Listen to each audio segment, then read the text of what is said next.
The Garmin Venu X1 launched a couple of weeks ago, and I've been wearing this watch every single day since that announcement. In that amount of time, I've learned a lot about this new watch from Garmin. And in this video today, I want to share some of the nuanced things that I've uncovered about this watch that I may have not covered in my previous videos. In the past couple of weeks, this thing has been glued to my wrist every single day, and during that time, I've also taken this watch for over 100 miles of running, so I've got a lot of experience with just day-to-day life and within activities as well. By the way, this is not going to be an in-depth review where I go through every menu item and spec. I've sort of already done that in my previous two videos about this watch. So if you want to learn all of the specs and details, definitely go check out those videos, which I'll link on the screen now.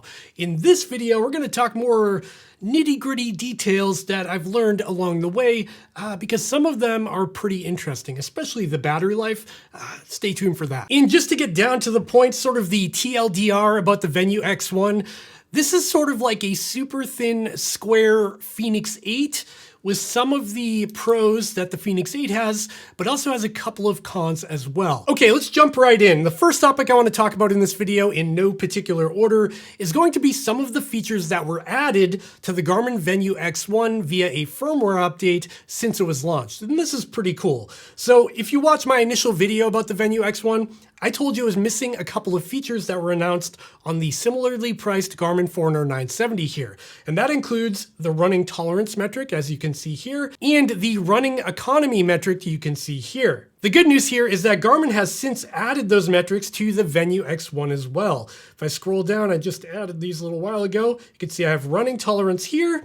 And if I scroll back, I also have running economy. Now you might be wondering what these metrics are and what they mean. If we dive into running tolerance, this is sort of an algorithm that determines the impact load of your running in miles when it's not actually your actual miles ran. For example, if you're running a lot of hills or you're doing like interval training or something like that, the impact load from those workouts will be higher mileage than the actual mileage of that run, if that makes sense. So you can see here on the Venu X1, my impact load this week was 53 miles. My tolerance is 45 miles, which means that's the amount of miles I can run per week without overtraining or avoiding injury. And then down below that, my actual 7-day mileage is 49.8 miles. Swiping back and jumping down to running economy here, this is another new metric from Garmin. Again, this was announced on the Forerunner 970 and is now available on the Venu X1 as well. And as you can see here, this tells you your running economy, how efficient you are at running. Now, to utilize this metric, you are required to also use Garmin's ECG heart rate sensor called the HRM 600. Currently, that is the only sensor that supports running economy. And unfortunately, that sensor is $169. But if you have that sensor, you will get this metric. And it tries to determine how much speed loss you're getting while you're running. Every time your foot hits the ground, there's a little bit of a braking force, and it can pick that up via the sensor inside the heart rate sensor, and then determine your running economy from that. To be honest, I don't really know what to do with this metric. Like, it gives me this well-trained thing. It tells me I have a running economy of 199, which is cool, I guess, but it doesn't really tell me how to improve on that. But it is there, and that counts. Another feature added to the Venu X1 is Garmin's projected race predictor, which is very cool and super interesting. The projected race predictor, again announced on the Forerunner 970 here, tries to determine how fast you'll complete your next running event. Now, for this to work, you do need to manually add that event to your Garmin calendar within Garmin Connect. There's a whole bunch in the library there, or you can add it in manually if you want to. And from there, it will take the distance and your current fitness level and then sort of extrapolate that out to the date at which that event is happening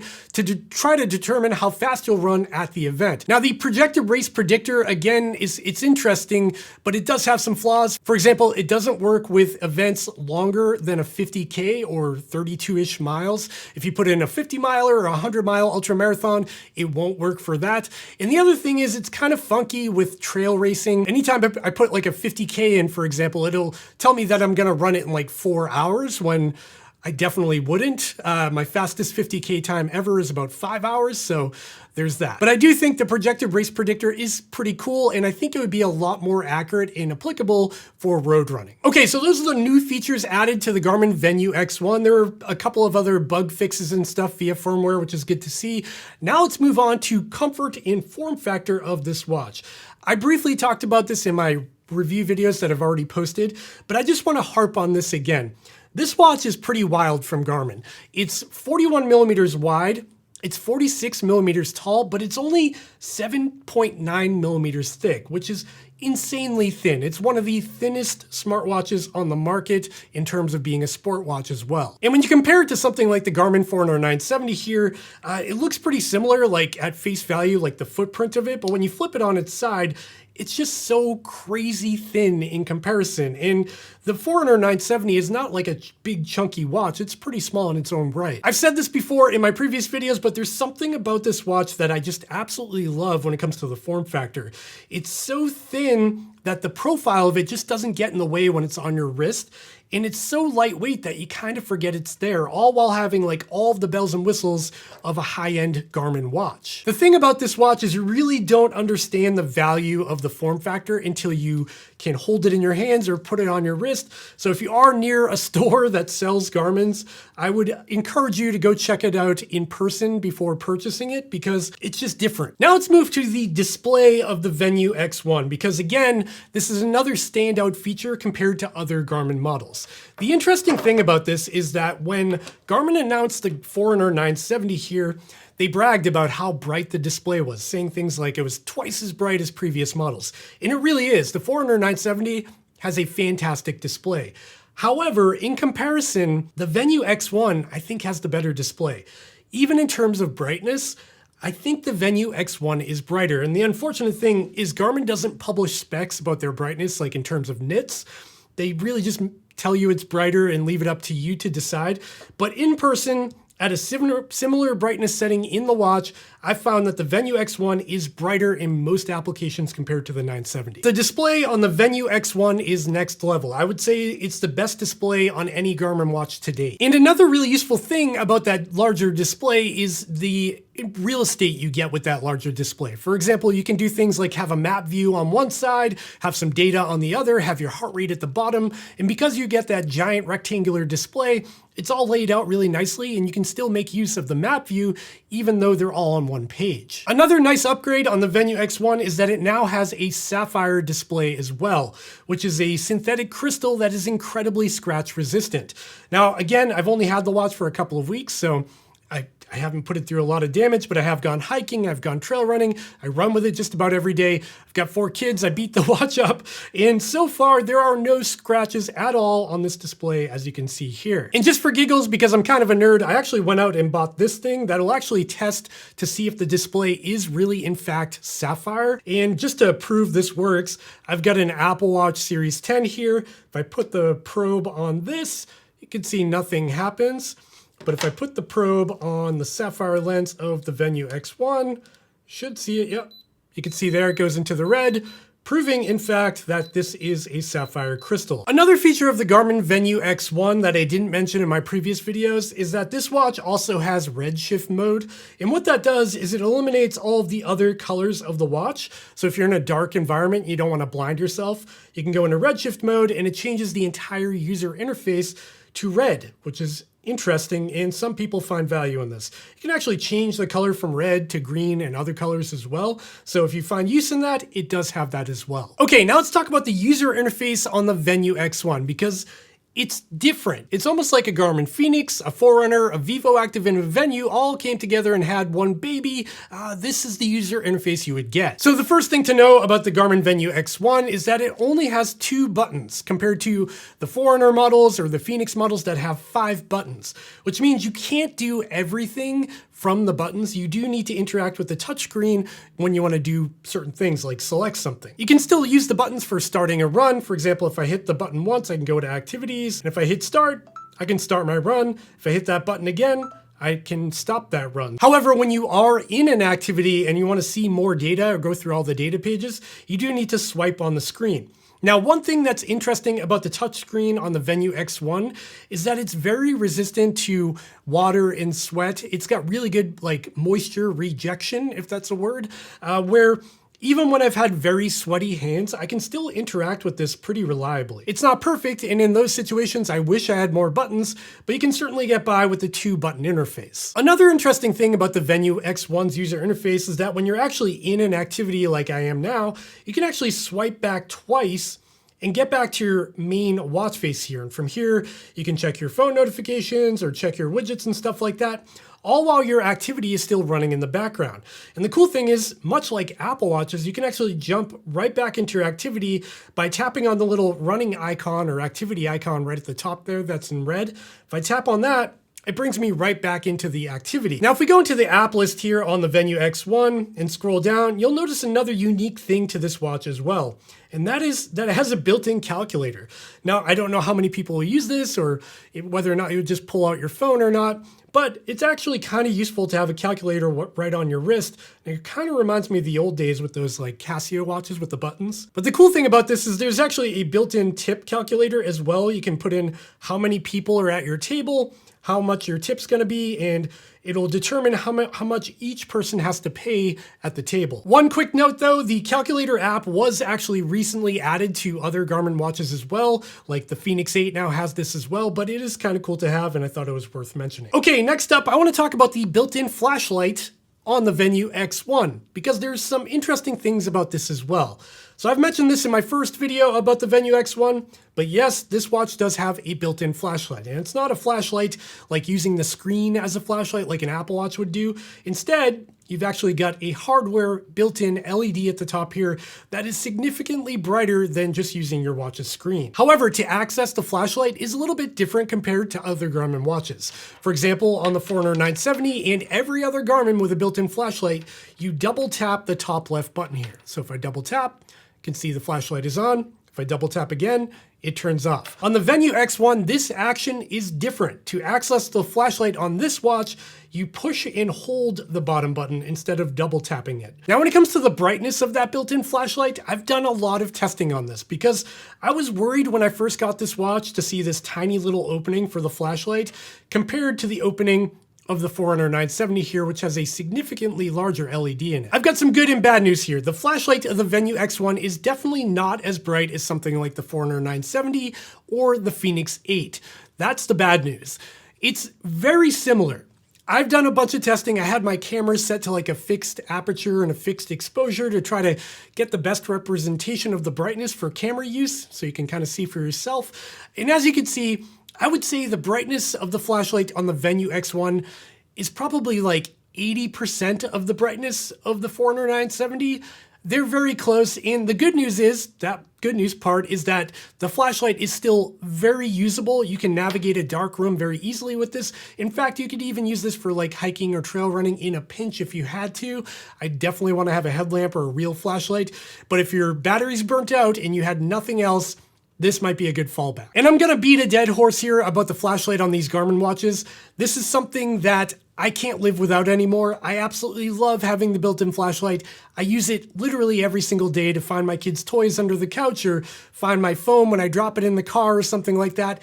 For all those mundane tasks, that's where the flashlight is super useful. And the final topic I want to talk about in this video about the Venu X1 is the battery life, because that's the real gotcha here on this watch. Now, on paper, the specs tell me that the Venu X1 should last about 8 days in default settings out of the box when you get this watch. And I would say you can get 8 days out of it with default settings as long as you're not using it for any GPS activities, because that's when the battery gets used up. So in my use case, I'm currently running between 40 and 60 miles a week, and I'm only getting like 3 to 4, sometimes 5 days, depending on how much activity I'm doing on a given week.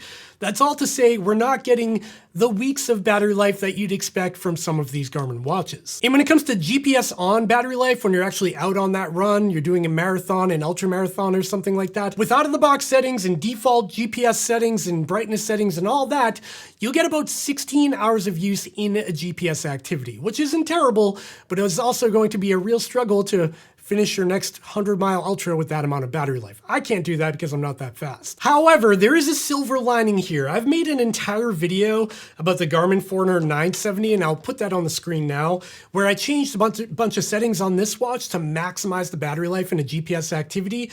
And you can do the same thing on the Venu X1. Done a whole bunch of testing on this just to see how much battery life I could actually squeeze out of the Venu X1. So for the purpose of testing, I took the Venu X1 on a whole bunch of different runs ranging from 1 to 3 hours in duration. And during that time, I also changed a bunch of the settings. I set the brightness of the display to the lowest possible setting, which is still way bright enough for even direct sunlight, so it's not a real thing you give up.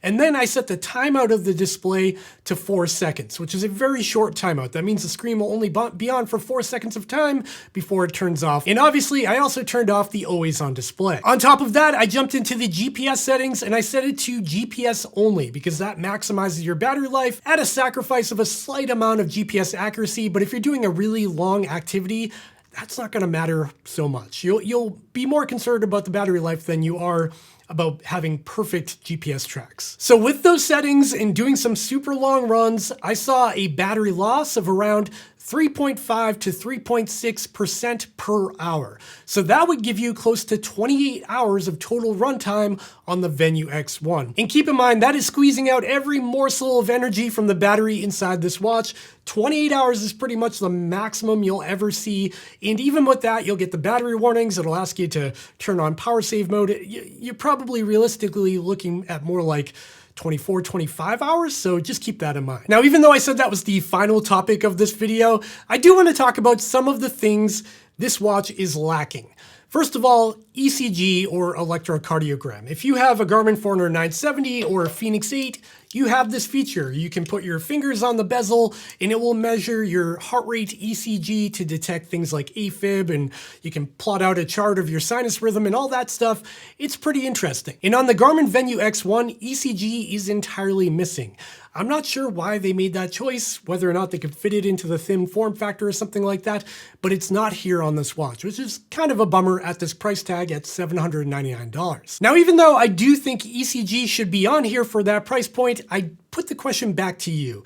If you have a watch like an Apple Watch or a Garmin Forerunner 970, how often do you actually pay attention to the ECG function of that watch? Is it something you do on a regular basis? Because for me, I really don't use ECG all that often. And even though ECG is missing on this watch, it still gets the latest Gen 5 heart rate sensor that's found on other newer Garmin watches. And in my testing so far, it's performed really well, even though it doesn't have ECG. The other thing missing from the Garmin Venu X1 is multiband GPS or GNSS. And again, multiband GPS is found on a lot of Garmin watches like the Forerunner 970 or the Fenix models. And it is something you would expect at this price point at $799. Again, missing here. Is this a big deal? It depends on your situation. So I think for most users out there who are just going on road runs and trail runs and open areas, you're probably not going to notice any accuracy issues when it comes to your GPS tracks, even though you don't have multiband. For example, on these other watches like the Forerunner 970 here, I often don't even turn on multiband because I don't want to give up the battery life that it takes to use that feature. Multiband GNSS is really only useful if you often travel to places that have, skyscrapers in a big city or something like that and have a hard time getting a GPS fix, or you're going to places that have like slot canyons or big cliffs where it's blocking your GPS connection. All those situations, that's where you might find some value in multiband. But I think for most users out there, this, again, is not a big feature to give up. And I think if they did add multiband to the Venu X1 and you were to turn it on, the battery implications on this watch would be pretty major just because of the thinness of the watch and the battery inside. I'm not trying to make excuses for Garmin, but again, that's going to boil down to your use case. If you are someone traveling to really remote areas with really challenging GPS conditions, that's where multiband might be useful. Another big factor of accuracy when it comes to GPS is the antenna design, which Garmin has proven to be pretty good at. And that brings us to the end of this video, where I just want to talk about how much I've liked this watch. I don't know what it is. I know it's missing a few features and it's very expensive, but for some reason, I've really enjoyed having this thing on my wrist. Now, is it for you? That's a tough question. Are you willing to give up some battery life, some features like ECG, multiband GPS, just for form factor? Only you can decide that. The other consideration is the screen. It's way bigger and way different than a lot of other Garmin models. And the final consideration to think about is whether or not Garmin will continue with this trend of a rectangular watch and release something like a Fenix X1 with the same footprint, maybe a little bit thicker with way better battery life and those extra features. That might be worth holding out for. If they do make that, I'd definitely jump on that because I really like the form factor of this watch. It's a very interesting watch, and it might be for you. Hopefully you found this video helpful, and if you did find it helpful, I'd really appreciate it if you drop down, give me the thumbs up, hit that subscribe button so you don't miss more videos from me in the future. And after you do that, also check out the description down below where I'll have links where you can buy your very own Garmin Venu X1 or any other watch I talked about in this video. And after that, check out my social media profiles over on Instagram, Threads, Strava, my podcast, my merch store where you can buy a sweet t-shirt or a hat. All those things are in the description down below. Hope you enjoyed the video, and I'll see you in the next one. Bye. Feel it too trippy, get it cracking like a levy. I'ma show 'em all how to party if they let me. Keep the countdown.